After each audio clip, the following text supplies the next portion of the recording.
Estamos ao vivo? Estamos ao vivo, senhoras e senhores! Estamos ao vivo! Mas essa semana foi doída, né? Estamos aqui para tratar um tema que está doendo na alma e que ainda vai doer muito na alma da classe trabalhadora, da população em geral, que foi a votação que aconteceu essa semana, a votação na Alesp, a respeito da privatização da Sabesp. E para poder conversar conosco sobre esse assunto, nós convidamos o deputado estadual Simão Pedro, do Partido dos Trabalhadores. Seja bem-vindo, Simão. Boa noite. Boa noite, Amorim. Boa noite a todos os internautas aí que acompanham o Sexta-feira 13. Que alegria estar aqui com vocês, participando desse programa. Tá certo? Estou à disposição, Amorim. Obrigado. E para poder nos auxiliar também nessa transmissão, no debate, para poder qualificar o nosso debate, está aqui também a companheira Mariana Negri, ela que é secretária-geral do Diretório Municipal do PT aqui de Franca. Boa noite, Mariana. Boa noite a todas, todos e todas que estão nos acompanhando em mais um Sexta-feira 13, mais um espaço para a gente conversar de política com a militância petista, com a cidade de Franca. E hoje é um prazer muito grande a gente estar aqui com o Simão Pedro, nosso grande deputado estadual, uma pessoa que eu admiro muito, admirava as funções que ele executava no PT como dirigente petista, agora estou tendo o prazer de acompanhar o mandato dele e é muito feliz tê-lo aqui conosco. Hoje é um dia triste, só antes de... Prazer é meu estar aqui te vendo de novo. É um grande prazer, Simão, obrigada.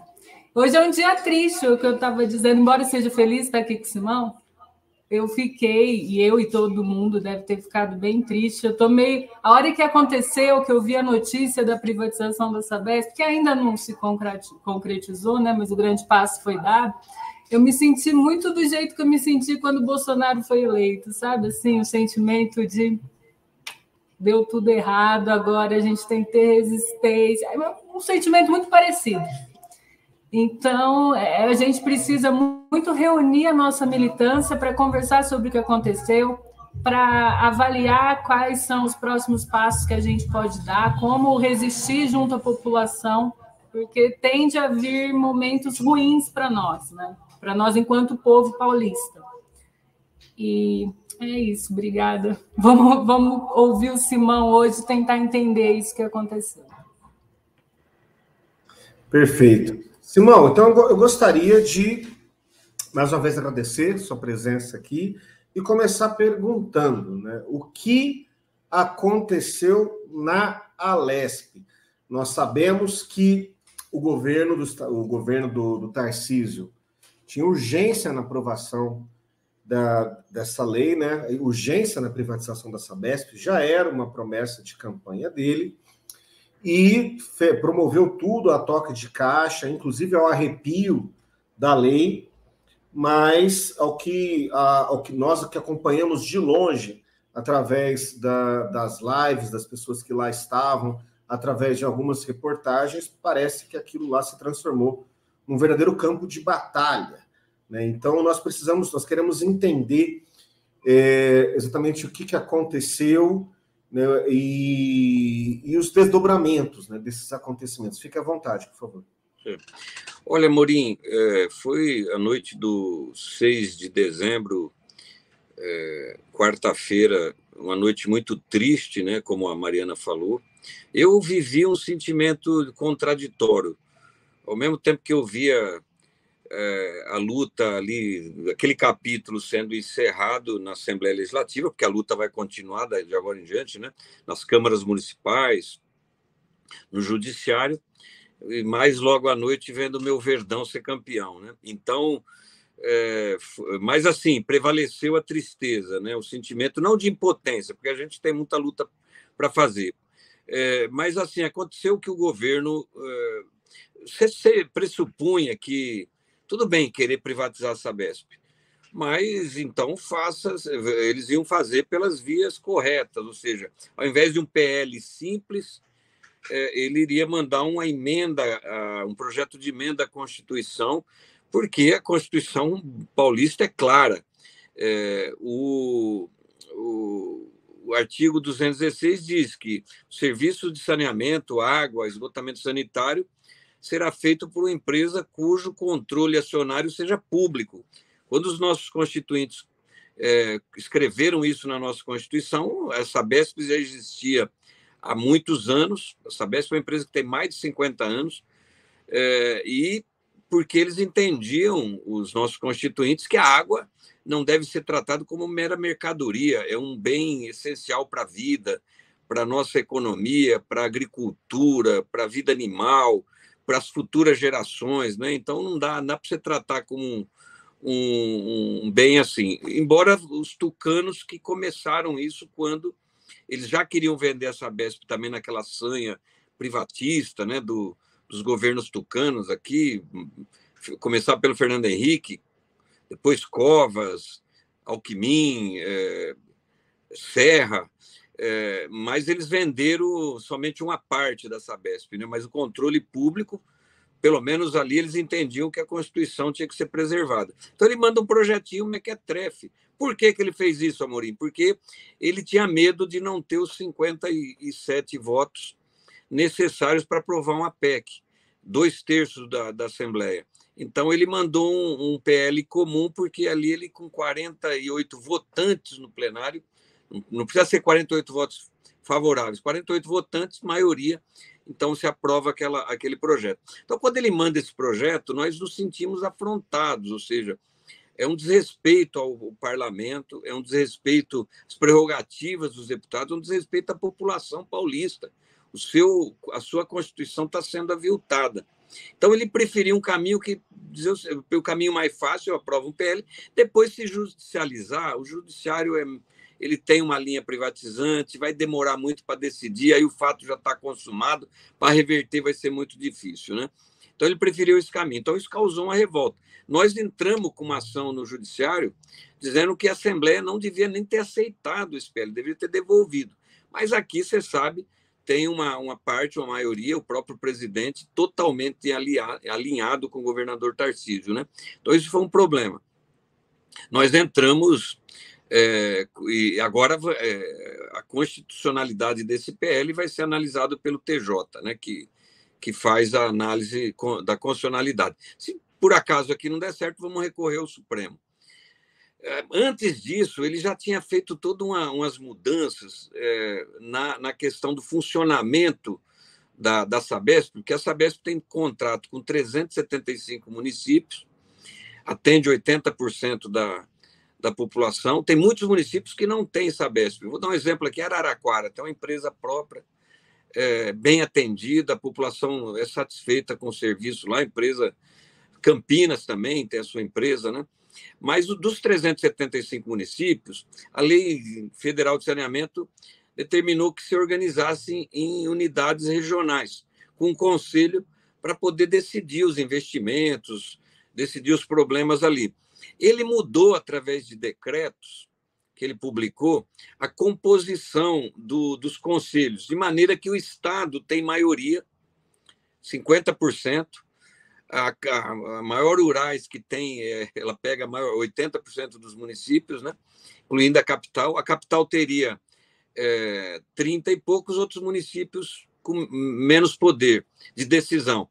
Ou seja, isso é inconstitucional, porque fere um princípio da relação entre os entes federados, que é a autonomia dos municípios para lidarem com o tema do saneamento, né? Água e esgotamento sanitário. Então, isso é claro, já há jurisprudência.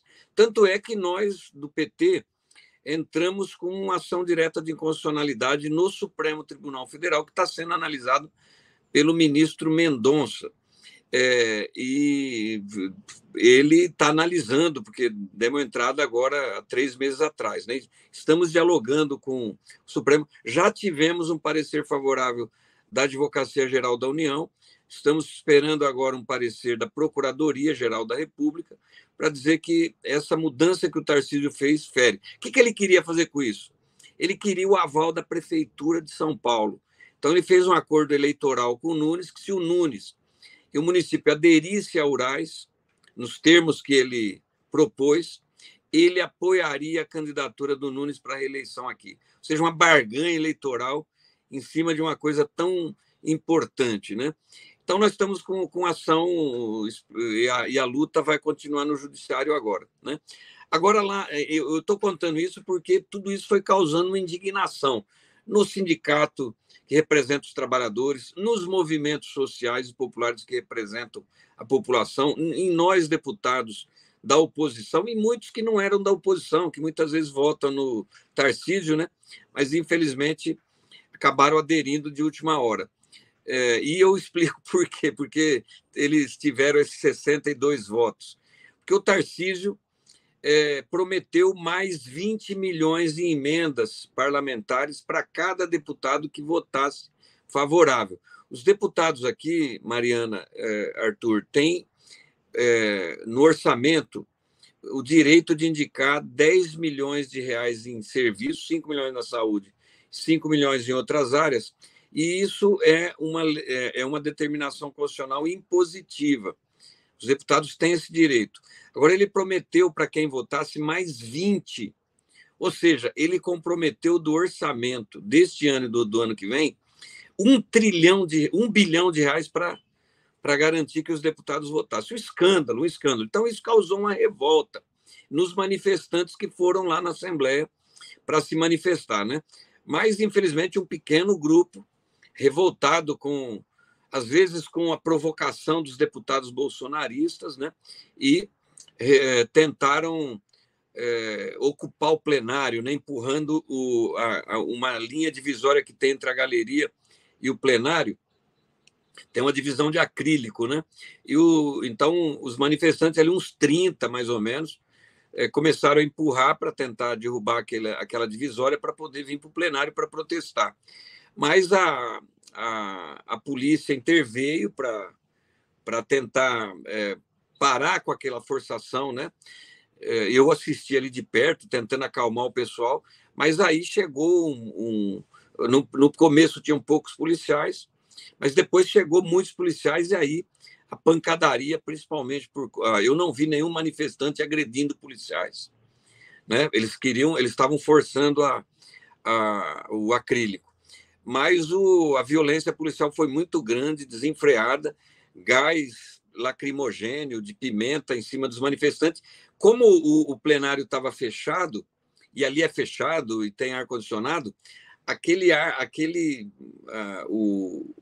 o gás desceu para o plenário, né? E inundou o plenário, que todo mundo teve que sair correndo. O presidente suspendeu, para você ter uma ideia, por 1h30, suspendeu de imediato, mas depois ele retomou com 1h30. Então, os trabalhos ficaram suspensos durante 1h30. Nós pedimos para o presidente suspender a sessão naquela noite, porque era impossível. Suplicy é um deputado com 82 anos, Leci Brandão, tem passado por enfermidades, estava ali. Nós temos a deputada Paula do PSOL, grávida de 8 meses. Nós tivemos uma deputada como a Mônica Seixas, que sofreu aborto recentemente. Então, assim, não tinha condições, era um espaço insalubre, os funcionários também sofrendo, né?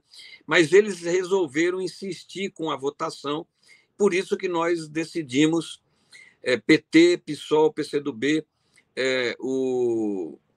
a rede, de não participarmos daquela votação naquela noite, e eles aprovaram, então, por 62 votos a 1, porque o único deputado que fez questão de ir lá para votar não foi o deputado Nakashima, do PDT, né?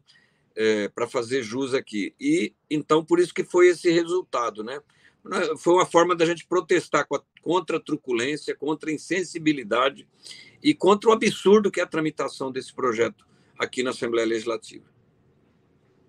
Bom, uma das coisas que eu ia te perguntar, você já trouxe aqui na sua fala.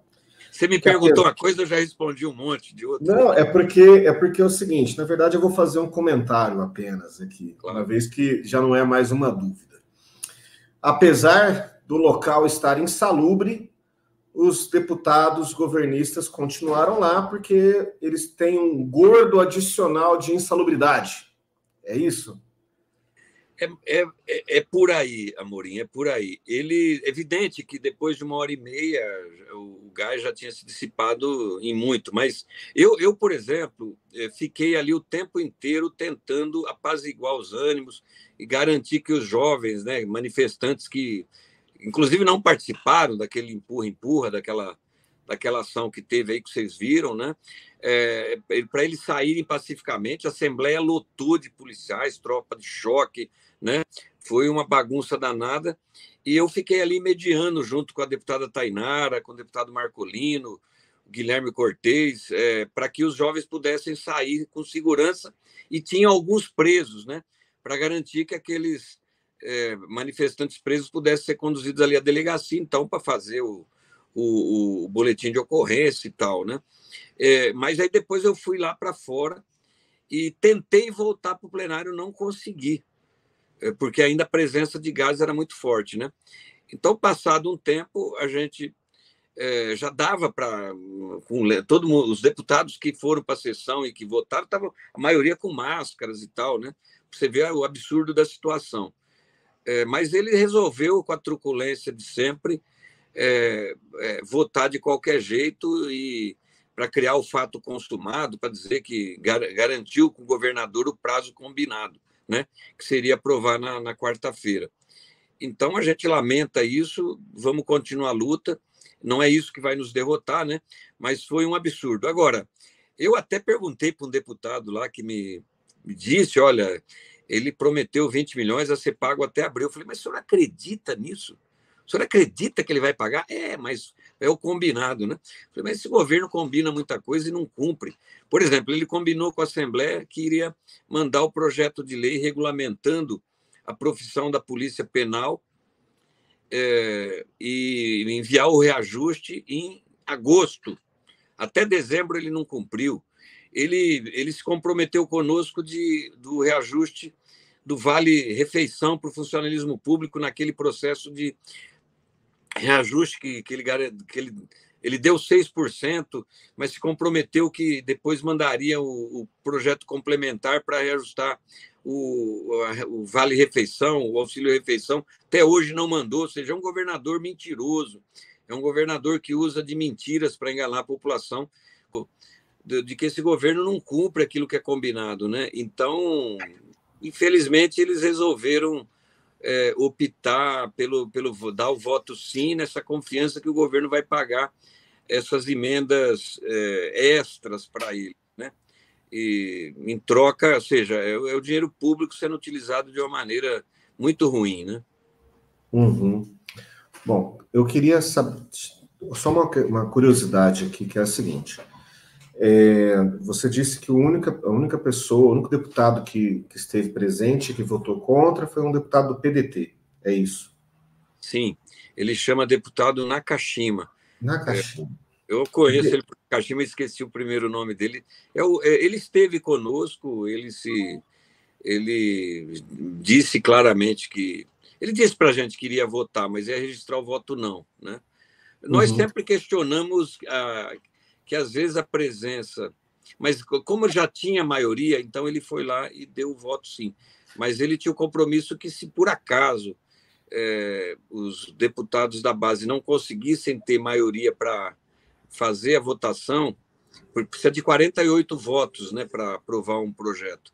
Ou sim ou não, mas tem que ter 48 na totalidade, a maioria aprova. Então, ele garantiu que não daria quórum, né? Mas como deu, ele foi lá e registrou o voto. Mas ele tinha combinado isso conosco já. Entendi. É porque tem uma deputada que é de Franca, que é a delegada Graciela. Ela é do PL. E as redes, a mídia local tem noticiado que ela teria sido o único voto contrário. Então, ela teria registrado o voto contrário ao projeto. Eu ouvi falar que ela teria dado voto não também, mas não apareceu nas imagens do telão que foram divulgados depois, não apareceu, né? Eu posso checar, mas a informação que eu tenho é que só o deputado Nakashima que combinou de ir para o plenário e votar não.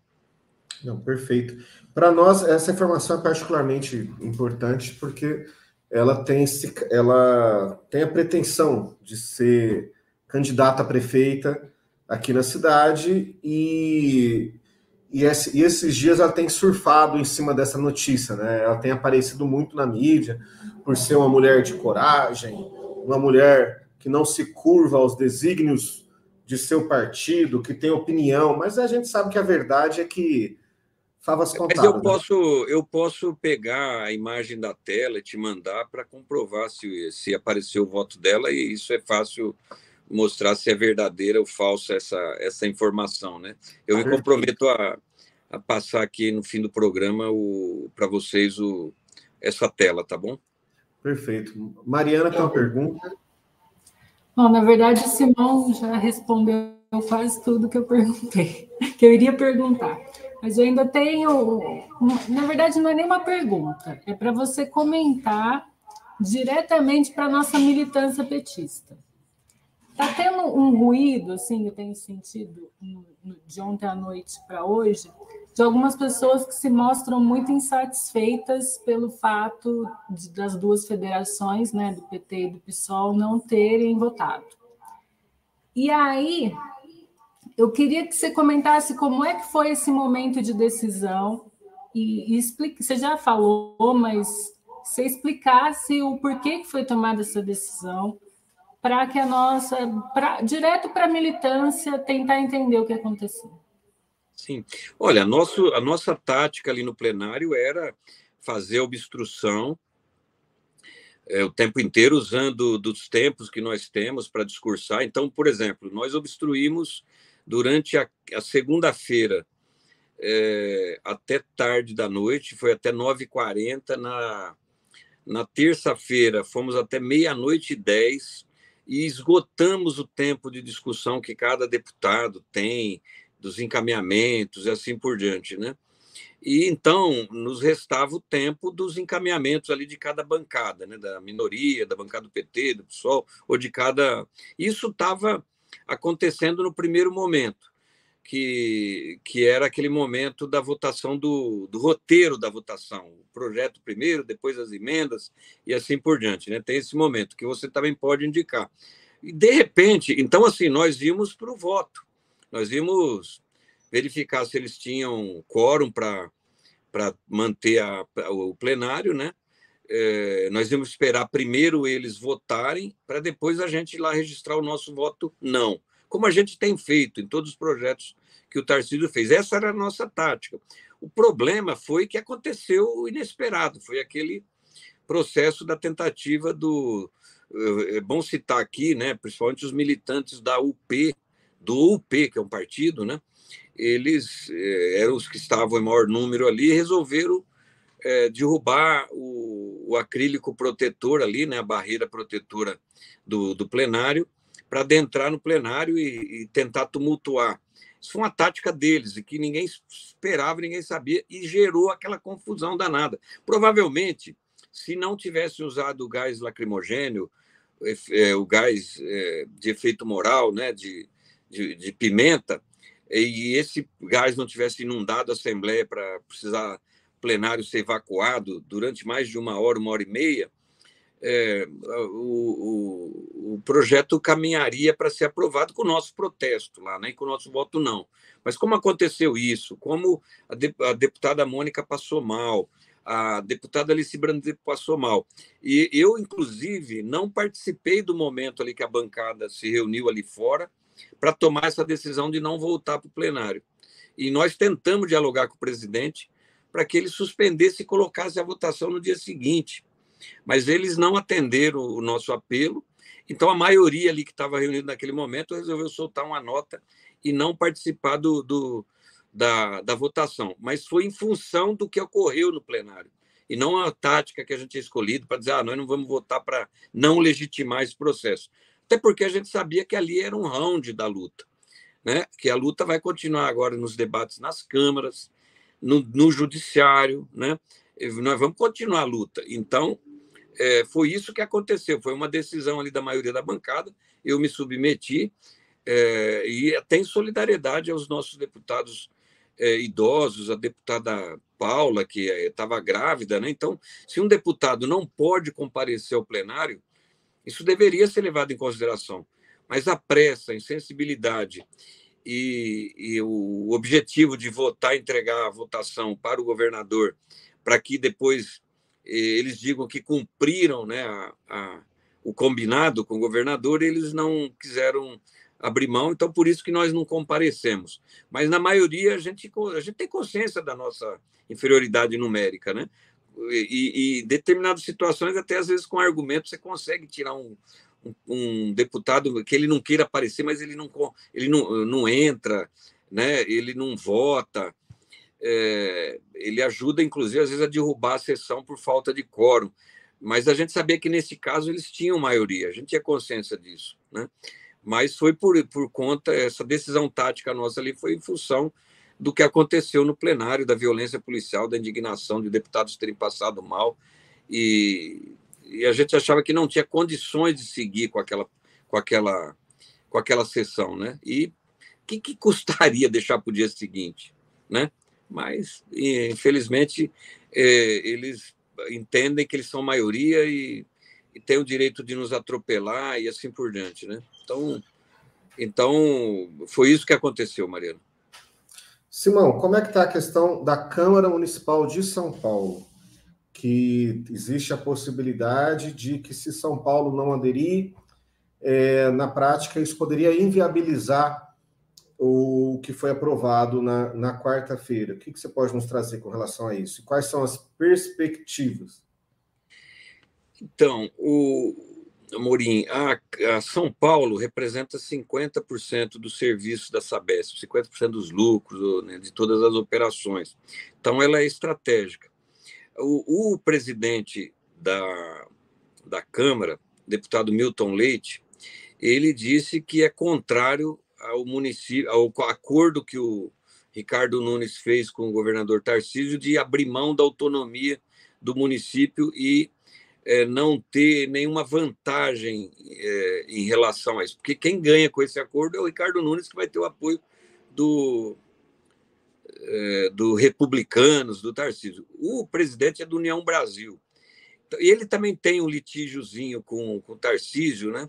Espero que não seja isso, espero que a posição dele aqui de defender o interesse da cidade de São Paulo seja um interesse republicano, vamos dizer assim, né?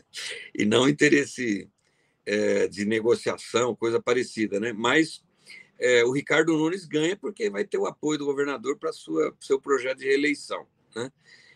Então, o Milton Leite está dizendo o seguinte, com base, inclusive, num parecer de um conselheiro do Tribunal de Contas, conselheiro João Antônio, que afirma que o município, com esse acordo, está perdendo autonomia, vai ter um prejuízo enorme, né? Porque o município de São Paulo seria atendido com investimentos, coisa parecida, com aquele fundo dos 30% que o governo vai constituir com a venda da Sabesp. Então, os vereadores aqui estão entendendo que isso, São Paulo tem um prejuízo enorme, está abrindo mão de investimentos na melhoria do atendimento e tal, desproporcional à sua importância, ao seu tamanho, né? Então, a gente espera que a Câmara Municipal, então, breque esse processo. Pelo que nós... o presidente tem um litígio com o governador, porque o governador desalojou ele da Secretaria de Transportes que ele comandava, o DR, etc., né? O grupo, que tem um deputado federal, filho dele, outro deputado estadual, que é o filho dele, é um grupo político forte aí do União Brasil, e eles foram desalojados. Então, eles têm uma bronquinha do Tarcísio, vamos dizer assim, né? Assim como o Mendonça também lá no Supremo.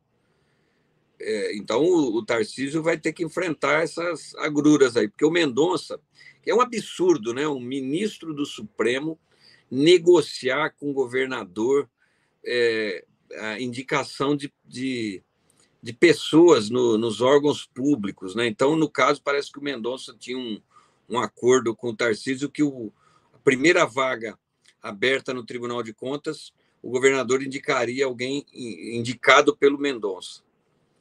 né? E porque o governador resolveu atender um pleito do Valdemar Costa Neto, presidente do PL, e do Kassab, um arranjo eleitoral aqui para a prefeitura de Mogi das Cruzes, na Grande São Paulo, porque o nome indicado e aprovado para o Tribunal de Contas é um deputado federal chamado Bertagnoli, que já foi deputado estadual, foi prefeito de Mogi das Cruzes 2 vezes e deputado federal.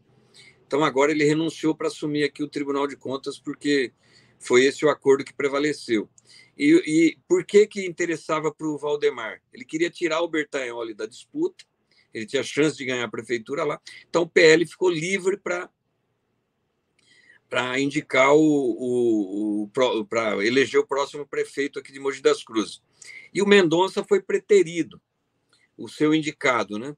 Então ele ficou com raiva desse descumprimento de um acordo com o Tarcísio, que é um absurdo, né? É um absurdo, acordos esses que são de interesses particulares, tudo bem, partidário, é da vida, mas em todo caso o Mendonça tem esse problema lá. E o Milton Leite aqui também tem bronca por conta desse desprezo que o Tarcísio teve para com o seu grupo aqui, né? Então a gente espera que nessa briga o povo possa levar alguma vantagem aqui, ou seja, a cidade de São Paulo conseguir brecar esse processo da privatização da Sabesp. Porque sem São Paulo, os investidores talvez não tenham interesse em comprar as ações, né? Porque o lucro seria muito pequeno, né? Então não valeria a pena investir numa empresa que tem esse litígio, tem esse problema. Vamos acompanhar agora de perto, porque o palco agora da disputa vai ser a Câmara Municipal, né? Simão, para a gente terminar, eu queria que você nos dissesse quais são os próximos passos, como que a militância deve se organizar para enfrentar essa luta daqui para frente, os próximos rounds. Então, Mariana, vai ter, evidente que a Assembleia, nós agora, na próxima semana, na outra, temos vários debates aqui na Assembleia, né? Um deles é essa PEC, aí sim ele mandou uma PEC, porque seria grotesco se ele não fizesse, né? Ele preferiu, a Sabesp ele preferiu criar um fato consumado, vender as ações, e depois a briga continua no judiciário, né? Mas no caso da PEC da educação, Mariana, os constituintes nossos, a Constituição Federal diz o seguinte, que os estados têm que investir no mínimo 25% do seu orçamento em educação. Então, São Paulo decidiu investir 30%. Há anos que não investe 30%. Por quê? Porque o governo do estado resolveu colocar como investimentos da educação o pagamento dos aposentados, professores, diretores que se aposentaram. E quem deveria pagar a aposentadoria desses é o Instituto de Previdência do Estado, certo? Mas ele tira dinheiro da educação. O Tribunal de Contas todo ano diz que isso é ilegal, recomenda que seja mudado no próximo ano, mas aprova as contas com essa ressalva, mas mesmo assim aprova, que é um absurdo, né? E todo ano esse problema é reiterado, é feito e o tribunal não desaprova as contas, né? Então nós vamos também agora debater as contas do governador, aprová-lo ou não, e tem a PEC da educação, que ele quer tirar dos 30%, ele quer tirar 5%, com a desculpa de que ele vai investir em saúde com esse dinheiro. Está faltando dinheiro em saúde, educação está sobrando. Não está sobrando, Mariana. Porque a gente vê, por exemplo, eu recentemente visitei uma escola estadual na cidade de Euclides da Cunha. Fui convidado pelos alunos, pelos professores, pelo prefeito, inclusive, que me acompanhou, e o vereador, que a escola foi transformada na escola normal, escola de ensino integral, onde os alunos ficam das 7 da manhã até 4 da tarde, e não fizeram os investimentos mínimos para funcionar em regime de educação integral, né? Então, não tem refeitório para os alunos fazerem refeição, não tem chuveiro para tomarem um banho depois de uma atividade física, salas de aula distantes, assim, então, quando chove, não tem ventilador, o ventilador que tinha na sala de aula quebrado. Então, assim, um absurdo, né? Então, a educação está precisando de investimento e não de retirar. Se eles retirarem esses 5%, vai ser uma tragédia. E por quê? Porque vai tirar do ensino básico, porque das universidades vai ser difícil mexer, né? Então, nós temos essa PEC ainda para lutar contra ela aqui. Tem um orçamento e tal, né? Então, temos uma batalha. Agora, a nossa luta enquanto deputados estaduais, sindicatos, vai ser acompanhar os debates nas câmaras municipais, não é só São Paulo, tem muitas câmaras que vão ter que analisar essa perda de autonomia, porque tem muitas câmaras que a lei que autorizou o contrato com a Sabesp, ela é clara. Por exemplo, a de São João da Boa Vista, aqui na Mogiana, o contrato diz o seguinte, o contrato da prefeitura com a Sabesp, enquanto a Sabesp for pública. Se ela for privatizada, o contrato se rompe, né? Então, nós estamos dizendo para os vereadores, olha, vocês não podem abrir mão da sua autonomia, né? Como é que fica? Tem que mudar a lei municipal para que isso aconteça, né?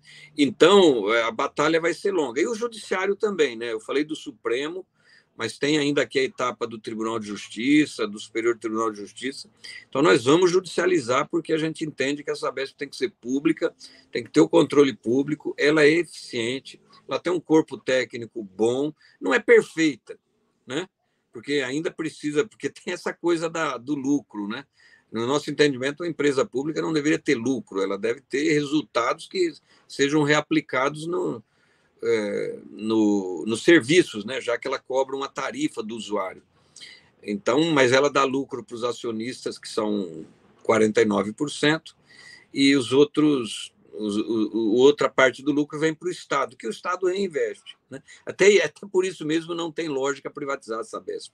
Ela já dá lucro, ela já tem dinheiro para... Ela apresentou um plano de universalização do atendimento em todos os municípios que ela atende, até 2029, né? Então, aliás, isso é uma falácia do Tarcísio, que a grande vantagem da privatização vai ser a antecipação dos investimentos para universalizar o atendimento para todos que não têm ainda o atendimento, né? Mas a Sabesp já apresentou esse plano.